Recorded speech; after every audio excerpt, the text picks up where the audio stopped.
දැක වදිමු සිත නිවමු ගෝතම මුනි සිරි දළදා වන්දනාව.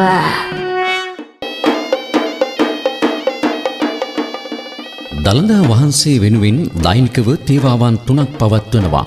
ඒ අලුයම තේවාව, දහවල් තේවාව හෙවත් නවපෑ තේවාව හා සවස ගිලන්පස තේවාව වශයෙන්. සවසට සිදු කරන ගිලන්පස පූජාවේ විශේෂත්වයක් තිබෙනවා. ඒ නම් අඩහෝරාවක පමණ කාලයක් තුළ ගිලන්පස පූජාවන් 2ක් පැවැත්වීමයි.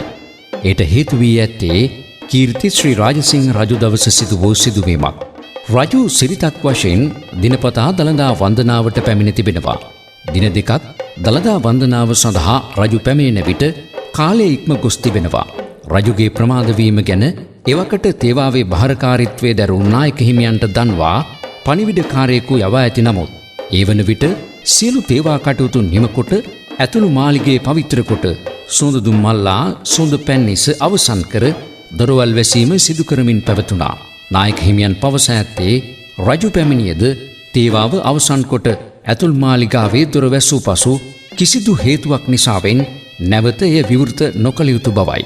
රජතුමා පැමිණ එම කාරණාව සම්බන්ධයෙන් නොකිපී එතෙන් පටන් ඉදිරියට දෙවන ගිලන්පස පූජාවක් සිදු කිරීමට අවසරය ලබා දෙන ලෙස තේවාව භාර නායක හිමියන්ගෙන් ඉල්ලා සිටි අතර එයට අවසරය ලැබුණු නිසා එදා සිට අද දක්වාද එම චාරිත්‍රය ඉටු කරමින් අමතර ගිලන්පස පූජාවක් සිදු කරනවා.